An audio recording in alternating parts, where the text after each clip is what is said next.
All right, so the time has come to bring back the K24 swap Zafiro build. I love this car. It's so fun, and it's absolutely killing me to have this thing just sitting here non-running. Now, if you've been hanging around for a while, you probably saw the build. You probably also saw that we blew up the stock motor in pretty spectacular fashion.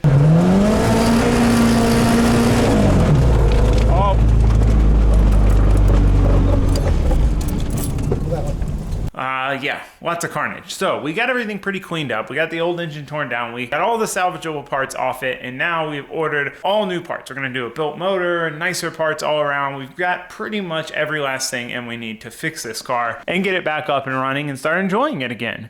Now, if you've been hanging around recently, you see the vet here, you might be wondering, why aren't we working on the vet? This thing's got a huge time crunch on it. We need to get this thing done for the first round of competition at the end of April. And I agree with you. I agree. However, one, we're waiting on one big thing for this car. We've got a very important thing we're working on for this to really dive back into it. Two, this is a multi-month long build.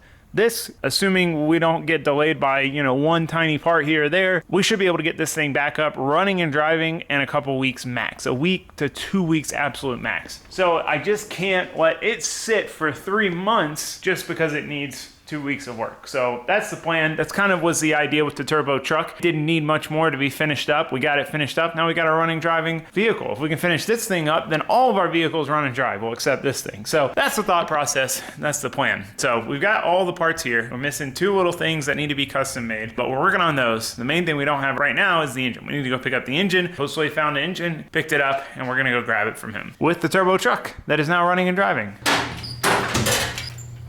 So we started loading this thing up in the back of the turbo truck. Now, I have a much better truck to come pick up this engine, but I thought it would be fun to come pick it up with the turbo truck. What's the point in having a shop truck with a turbo that's fun and does burnouts if you don't go pick up parts with it and do burnouts? You know what I'm saying?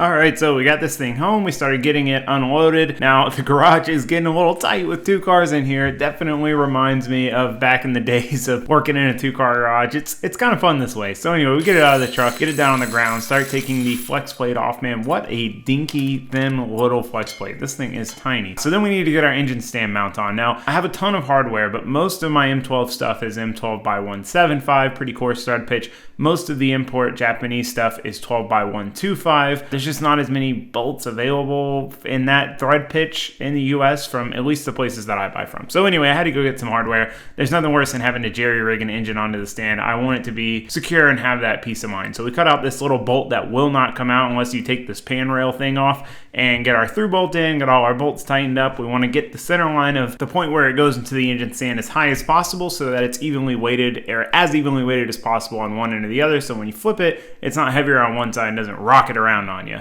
All right, well, we got this thing set up on the stand. We got it on there real nice and secure. It's a little grimy, as you can see. This is actually a K24A4. My old engine was a K24A2. However, we're not going to be using a whole ton off this engine. Now, luckily, Josue found this thing. I was just dragging my feet on what I wanted to do for replacing the old engine. We destroyed the old block. Block was split in half. I knew I wanted to build a motor, but I was dragging my feet, more or less, and Josue took it upon himself to find one, go pick it up. Him and Raldo also stored it at their shop for like a month until we got the parts in, and we're ready for it because we're a little limited on space at the moment. So huge shout out to them.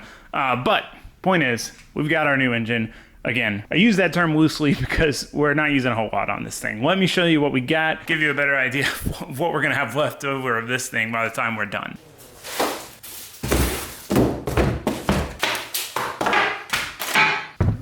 All right, so like I said, not a whole lot that we're going to be using off this engine. We still have a few more used parts boxed up in the car that we're going to be using as well. But basically all we need out of this is the block and the crank. Other than that, we're not really using anything. So let me show you what we got. So we have our old head. Luckily, we were able to get this fixed up by the machine shop. It had 4 bent valves. I mean, one thing I gotta say about these Faria valves is they didn't break. they bent pretty aggressively and didn't break. Obviously, in our situation, didn't really matter. The engine was trashed anyway. But if, you know, we had just hit a valve or something, if the valve broke off, it'd be way worse. So anyway, it's one of the old valves there. So we got this all fixed up. I was hoping we could fix this because this is a 24A2 head, which is a little bit better. And I had already done Faria valves and valve springs. So that was kind of where that dilemma and where I was dragging my feet on buying a motor, because if we weren't going to be able to save the head, I wanted to get a K24A2 and swap my springs over. So we'd still have a good head, but if we could fix the head, then the A4, it didn't really matter because all we're using is a block and the crank. So luckily Josue found a machine shop, was able to drop it off and get it fixed up. They did a killer job. This is like the nicest looking engine part I've ever got back from a machine shop. Normally there's still grime and all the ports and stuff. This thing looks brand new. So super happy with that. Now we're gonna have a built head to complement our built motor. So we have CP pistons, 10.1 to 1 compression. We've got upgraded wrist pins, ACL race bearings, thrust washers, Manley connecting rods. I might even take the time to balance this motor.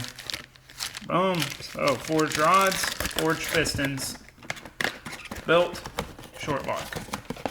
We also got a 4-piston oil pump. So I debated on this. My old oil pump had some trash go through it when the engine got toasted. I didn't want to risk running it again. This is like an upgraded pump. They're pretty pricey. The normal pump's like $260. These are like $400. They're ported. I think it's 30% more flow and less cavitation to like 10,000 RPM. So, you know, on Mr. Oil systems are the most important thing ever. So I figured spend the extra money, get a nice oil pump. So we got all this stuff from Real Street. It was awesome because they had all the stuff in stock. I've said it before, but if you're gonna buy from a retailer and you're trying to decide, don't worry about saving $2 or $5 or something. Go with the person who has the stuff in stock. If they stock it, it means they're invested in the product. If they're just drop shipping from the manufacturer, they just take your order, then they make an order and it ships out. If it never sells, it doesn't matter. Whereas if they're stocking it, they had to invest in that product. They had to buy that, keep it on the shelf because they know it's good enough that people are gonna buy it, if that makes any sense. So Real Street stocks a bunch of stuff. They use this stuff, they're knowledgeable, they race, and they're local. So cake, I can just get this stuff next day. So that's the engine build stuff. Now we have some really cool Toge Factory stuff to go on here. So Toge Factory is the company that made the swap kit that really made all this possible. So we're using their full S chassis swap kit. All we did was put an S13 front subframe in this thing to make the mount point different and modified the trans mount. Other than that, it all dropped in. And them making the swap kit was kind of, it really is a bigger deal than it seems, because before there was really no rear-wheel drive swap kit. The only one was for Miatas, and their prices were, in my opinion, very high. Felt like they were gouging. Whereas Toge Factory came out with a super nice kit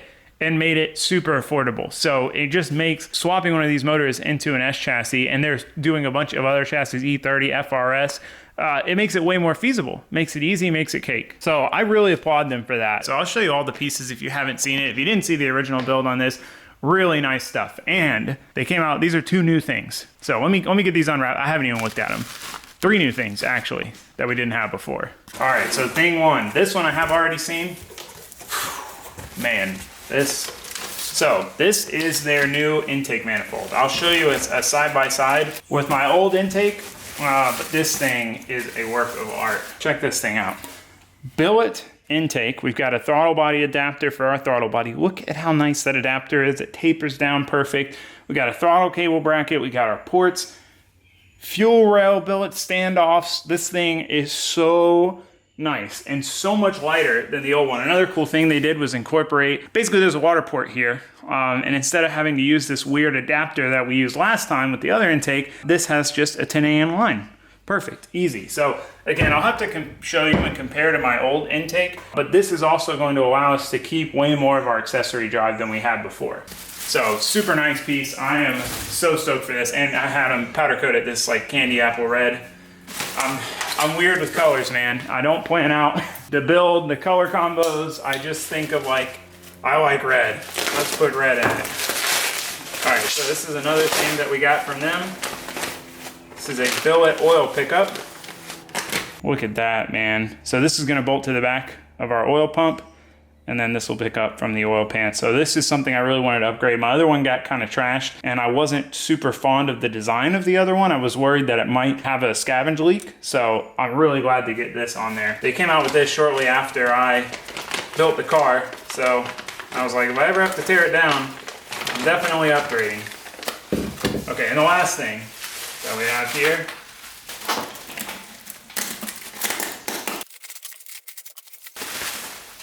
is our new billet pan. So this whole section is billet instead of being two-piece like a rail welded to the bottom here. This cutout for the steering rack is all billet instead of having welds there, so it just minimizes the welds. Generally kind of essentially the same design as the previous pan, just made billet instead of, you know, in multiple pieces. But this is a really solid pan. It's got tons of trapdoor baffling. I didn't have any oil pressure issues with this pan. I never once saw an oil pressure dip in any of the drifting I did, any of the data logs I did.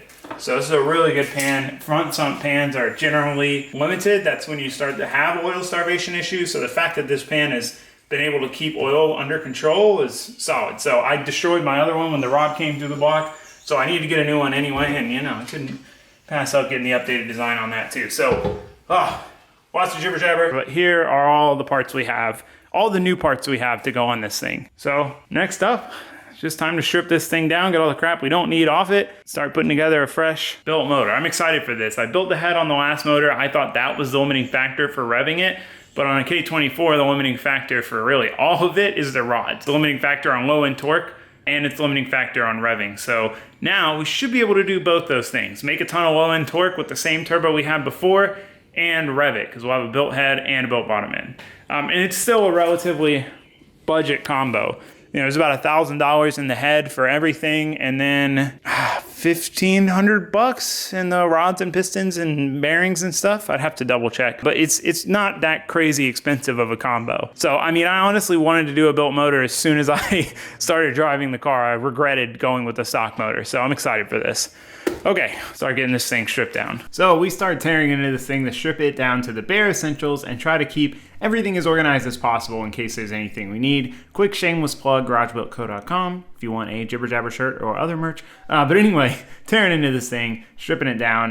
We start by taking all of the accessories off, all of the exterior ancillary stuff. We go to drain the oil, and this was kind of odd. I've never, ever taken apart an engine that, even if I drained the oil myself, didn't still have a decent amount of oil in it. And this thing, not a speck, not a drop came out when we took that off. But it's always important to check. I once thought I drained an engine. I flipped it upside down with no pan under it, and I was like, man, that's a lot of oil coming out. Man, that's a little more than usual. I dumped 4 quarts all over the ground. So always check, make sure you drain the oil, especially if it's been a long period of time since you've pulled it. But anyway, we started stripping this thing down. You take the VTEC system off, then you can get down to the head studs. These were super, super tight. Luckily, my big impact was able to make it happen. And yeah, flip it over, take the pan off. I was real curious to look in here because I wasn't sure why it was so dry. We went and got the K24 pump off. That's a big, giant balance shaft oil pump, and started stripping out the rods and pistons to see what the bearings and everything looked like, and really everything looked pretty good. All right, we got this thing stripped down. Crank spins over nice and free, minimal thrust. All the rod journals look good, not a single score. Everything looks good. The cylinder wall is a little gross at the top. The pistons, it was like we flipped it over, it was a dust cloud from the pistons.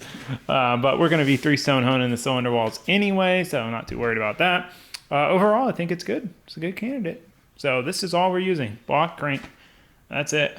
None of this other junk. So we need to go through all this, figure out if there's anything we want to... Yeah, pretty much going to trash all this, to be honest with you.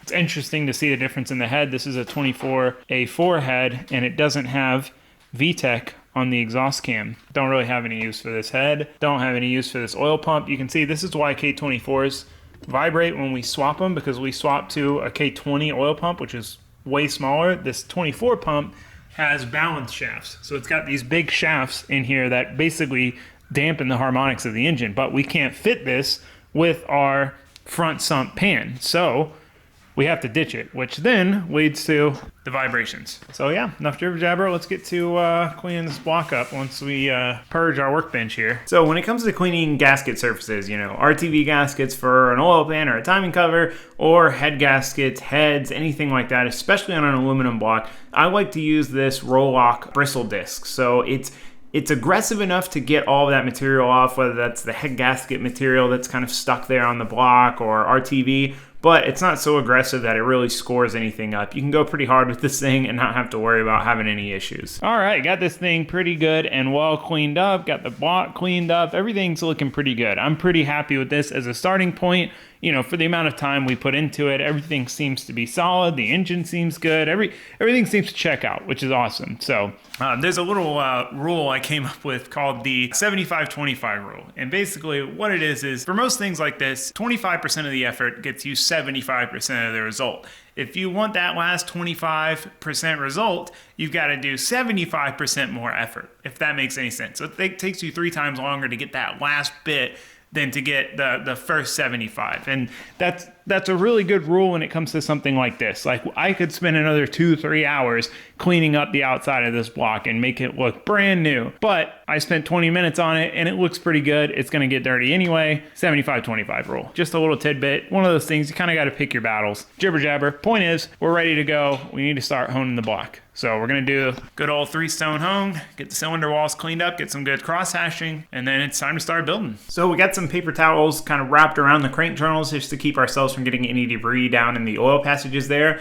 And then it was time to start honing. So with honing with a 3-stone hone, obviously you want to keep it as straight as possible. We're gonna lube it here with ATF, automatic transmission fluid, and you want to go up and down in a pretty quick motion while spinning the drill at probably medium speed. So it's a pretty simple, pretty straightforward process. It might seem scary and it might seem like something that would be hard to do, but it's really, in my opinion, it's easier than it looks. So I give them a good wipe down after we hone them just to get a good look at the cross hashing, see if we need more or less, and all of them look pretty good, pretty even. We're ready to move forward. All right, cross hatching looks good. Really happy with how that turned out. Everything looks nice. Now, before we go deep cleaning the cylinders, you know, we normally clean them until you can put a paper towel in there, wipe it around, and it comes out clean. But I'm not going to do that yet because we still got to gap the rings and it's going to get some dirt and grime in there anyway. So that's what's next, gapping the rings. So organization is a really big part when it comes to putting an engine together. If you start getting things mixed up, you're going to start second guessing yourself. It's going to turn into a mess. So we start getting everything laid out and get it set up and basically have everything together and in its own spot from the start. So we know what goes with what from the start. All right, we got everything laid out here. We got our rings organized. We have all our pistons marked and directional marked. Now it's time to start gapping the rings. So we got the first ring in here, got it lined up, gaps real tight, but not butting, not overlapping. So we shouldn't have to do too much filing. Now, if you're unfamiliar with this, basically how much gap you want to have on your rings is going to vary based on what you're doing. If it's a completely stock engine versus a nitrous engine or a high horsepower NA engine or a turbo engine. And the way you figure that out, it's not a set number for any engine. It's the bore size times a set number. So according to CP's chart, we should multiply the bore size by 0.055. Now that seems a little lower than what I'm used to, but that gives us 18 and 20. Thou. So I think we're gonna go with that. I think that's a safe bet for this bore size. If I change my mind, well, we'll bump it up to maybe 20 and 22. Anyway, I just gotta start filing. Fun stuff. So setting your ring gap is a very back and forth process. Put it in, check it, make sure it's centered, check it with the feeler gauge, pull it back out, grind it some more. It's something you really have to be careful and sneak up on. You can't just grind them all at once and move on with your life. You have to sneak up on it. You can't add more material if you grind too much. All right, we got all of our rings gapped. Everything's good, everything's solid. However, we did get our hand forced a little bit on what ring gap we wanted to run because the bottom ring started out at 24, all of them. I mean, luckily they're all the same, all 24, but top ring started out at about 14. So I was planning on running 18-20. We had to switch that at 22-24. It's a little spicy for a street car, you know, it is, but I mean, depending on what chart you look at, it's about right. Again, a little bigger than I wanted to go. It'll give us a little more security on the rings not butting up against each other. We'll just have a little more blow-by. So like I said, kind of forced our hand there, but we've got them all matched. I always go through and take a file. You get little burrs on the edge, so I like to get rid of those so they don't bind up in the piston ring lands or scratch the cylinder wall, so on and so forth. So got them all cleaned up, got them all checked. Everything's marked, everything's organized. We're good to go there. So now we can start putting pistons on rods. rings on pistons, piston rod combo, and engine. So I'm checking the bearings now. I'm gonna ruffle some feathers with this one. I'm confident of it. There's a reason why I bought a complete engine to do this, instead of just finding a block and then finding a crank. If I did that, we would absolutely have to take it to the machine shop, absolutely have to have everything checked. But we took what was a running engine apart. We're just changing the rods and pistons and putting some fresh bearings in. So what I do in this scenario, instead of going and plastic gauging every single one, because I don't like the idea of having to torque the rod bolts multiple times, I just feel like there's more of a chance to introduce air doing it that way. If the bearings look good, like these do, these are really good, I measure them in multiple areas. I will measure the new bearings.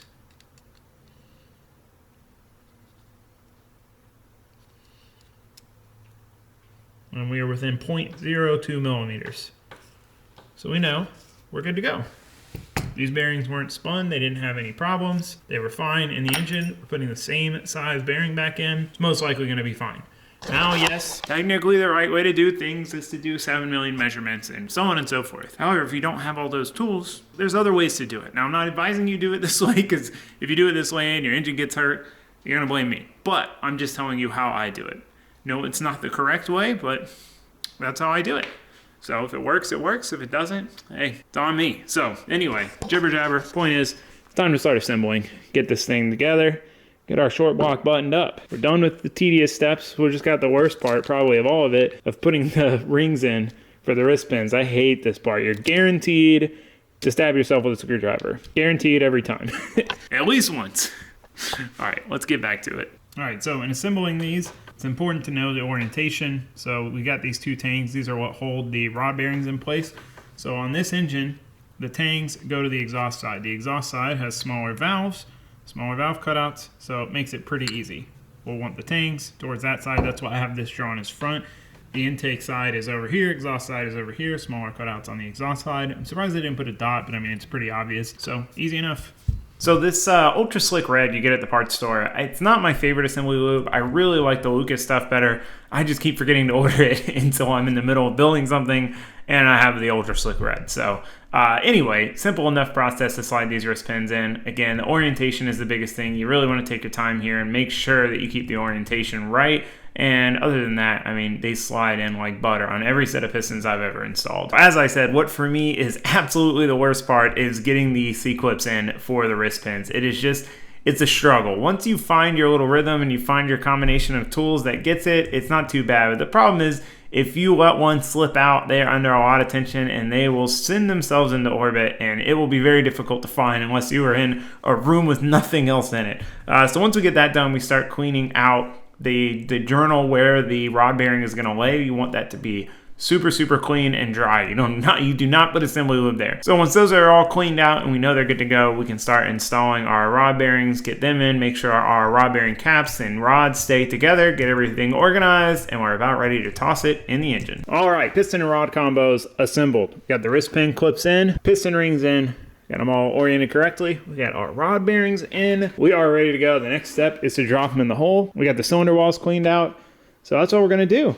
So one thing I screwed up on. I really wish I had thought about this before today. I don't feel like waiting. That's always the struggle. I don't want to wait a week to get it to do this. So we're just doing it without. But normally when I build an engine, I buy the specific ring compressor. So this is actually for my 5.3 3.78 bore. So it is specific to a bore size. You can see it doesn't fit here, but it's got this little locating ring. It sits down there, boom, locates itself, centers itself. It's tapered from top to bottom. So when you go to install your piston and rod, pop this in, boom, it's in place. You squeeze the piston rings by hand, get it started, and then just tap it in with a hammer. It stays lined up. They compress as they go down. It's great. It's the bee's knees. However, I do not have one for K24 3.425 bore size. So we have to use what most people have seen and use is the adjustable one. So you basically put the piston and rod in here, you ratchet it down till it squeezes the piston rings, tap it in. The thing I don't like about this is since you kind of have these two pieces overlapping, what can happen is the one piece can slip up and then this thing kind of gets cockeyed like that, as you're going in, and the ring can pop out, and then you're tapping, boom, break the ring off. How do I know this? Because I did it on my very first built motor, an SR. Tap, snapped it off. And I mean, I was so dumb back then. I didn't even realize it at first. I like tightened everything up, spun the engine over, and it was like, and just gouged the cylinder walls. I cleaned it up, fixed it up, put it together. Car ran fine. But point is, that's why I always spend the $40 to $60 on one of these, and then you have it forever. It seems like a lot for what it is, but it's like you're putting thousands of dollars into a built motor. It's really a small expense in the grand scheme of things, but obviously I forgot to buy one, so we don't have one. But that's okay. We're going to get by with this. We just got to be extra careful. So I got it cleaned up. We'll lube it up. We got the bolts in 30 weight oil soaking. That's what they tell you to do. So we're going to go to 55 to 65 foot-pounds. So yeah, really nothing left to it but to do it. Enough jibber jabber. Let's get to it. All right. So this is another step in the engine building process where you need to be careful. You need to take your time. You got to be tedious. So we ratchet that thing down, get the piston rings compressed, tap them in with the end of a dead blow hammer. That's kind of my tool of choice. It's easy to get down in there, and it's nice and soft and easy on the pistons. You can work your way around. So I did 4 and then 1 first just because the crank journals are down on both of those. And I basically tap them down, put the rod cap on, snug it up, and then move on to the next one. Where we encounter a slight problem. See, that's what I'm talking about right there. Luckily, I'm not sending it, but ring popped out.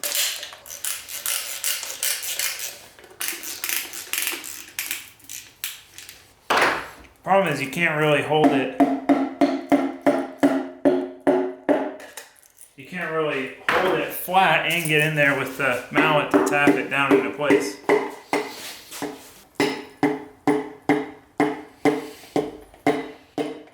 So I generally tap them down real lightly, guide the end of the rod onto the crank, and make sure it kind of sits all the way down on there. Now, when you're tightening down the rod cap, they're doweled. So you really want to make sure that you don't tighten one side and then the other, because you can kind of wedge it in there crooked. So you want to evenly kind of bring it up, draw it into place level. So anyway, we get the last piston and rod combo in, get the rod cap on, get it all snugged up, and the rotating assembly is complete. So I like to spin it over from the top several times, make sure everything looks good, no weird noises, no gouges on the cylinder walls, spin it over from the bottom, and then we're ready to torque the rod bolts down. So the range on these was 55 to 65, but they started popping towards the top of the torque spec, which when they start popping and acting weird, or like holding the value and not kind of wanting to increase, or they feel like they're just stretching too much, I like to call it there if we're within the range. All right, well, short block is officially assembled. Super happy with that. Went really smooth. The ring compressor didn't give me too many headaches. Besides that one, obviously, that the ring popped out. But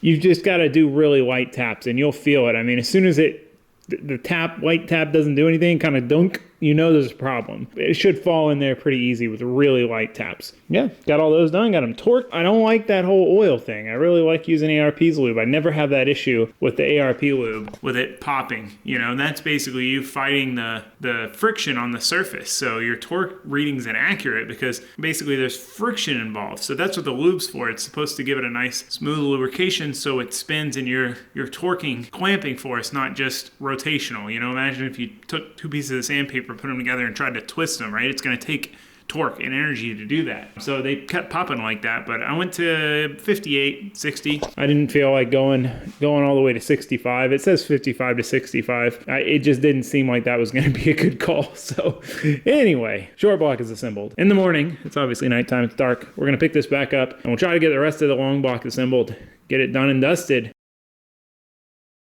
Got everything out, started going through it, started getting stuff that we need organized. So we've got our VTEC deal here, we got our cams, we got cam caps, we got timing chain tensioner. This stuff was all new when I put the motor in the car. I replaced all this, so we're just gonna reuse it. We got our ARP head studs, our assorted hardware.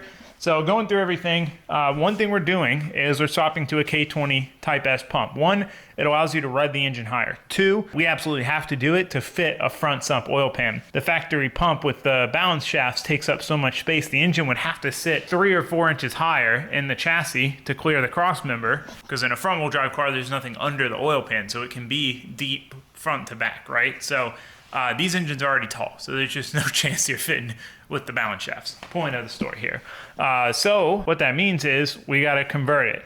Now, it pretty much bolts on. We've got to do some clearancing and stuff to the pump. I think the one we got is already clearanced. We'll see. But there is one other thing we have to do.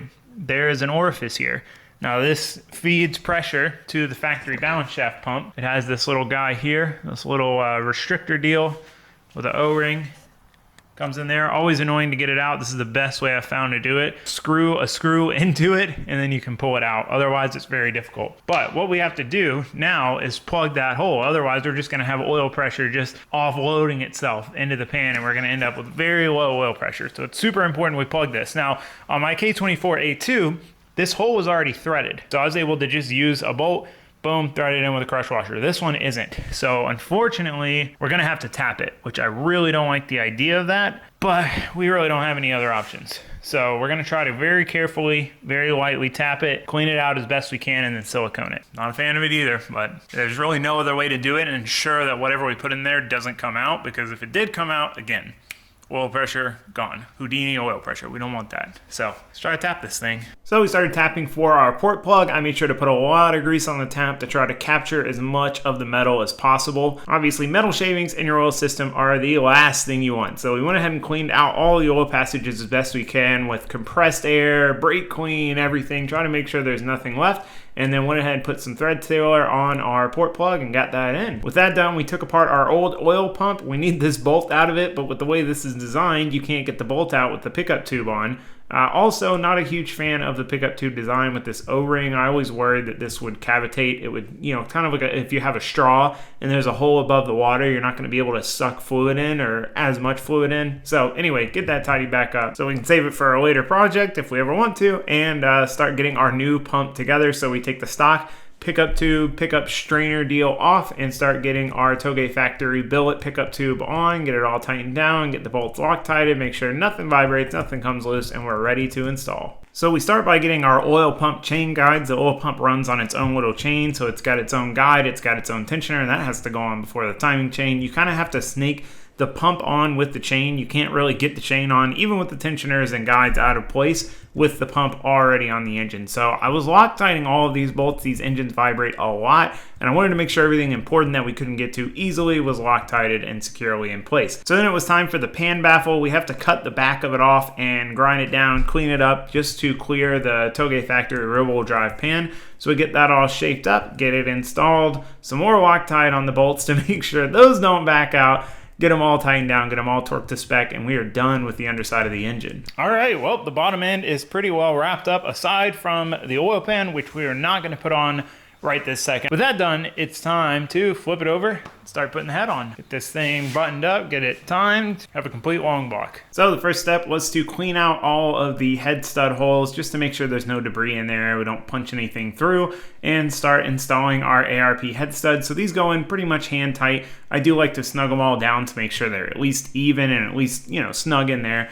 Then we get our head gasket on, drop our head on, make sure all the dowels are in place, make sure everything's in there nice and tight, and start installing our ARP washers and nuts. Now, this is always kind of tricky. It's kind of, you gotta have a special technique to get them in there. But once we get them in, we snug the head down just to make sure it's planted and flat before we start worrying about doing the torque spec. So the torque spec we're gonna do in 3 sequences. I did 25, 50, and then 80. So we get the head all torqued down, everything's good there. So it's time to lube it all up and put our VTEC assembly on. So I like to make sure I use lots of assembly lube. Even though I do plan on this engine running here soon, I just like to make sure that everything's prepped and everything's gonna be lubricated for that first startup while the oil kind of makes its way through and finds its new home. So it's a little tricky to get this thing on. It's got these little pins that push out, and that's how the VTEC actuates. So it just always wants to push itself apart. So a bit of a struggle, but we get that on. It's time to put the cams in, start tightening down the cams caps. So we've got an important sequence for this. I mean, it's almost more important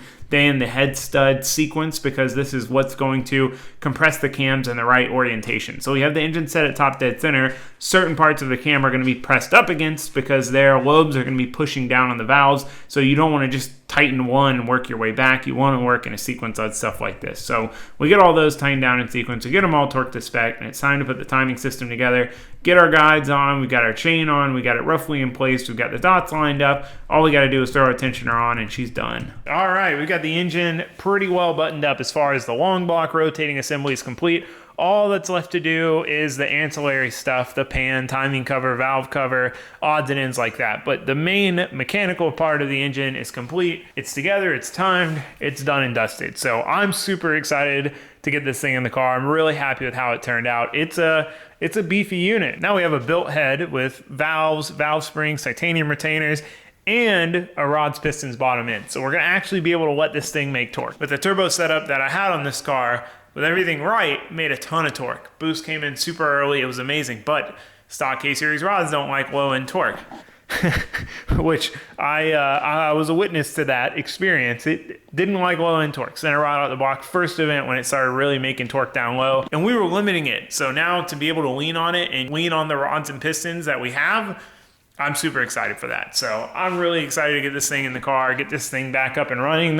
One, just to have a car I don't have to push around anymore, obviously. But two, I mean, I really enjoyed this car, and I was just getting it dialed in when she decided to throw a rod through the block and set on fire. So I'm really pumped to get this thing up and running. So anyway, probably see what I'm getting at. We're out of time. So more on that later, but for now, that's it. Thanks for watching. Thanks for subscribing. Goodbye.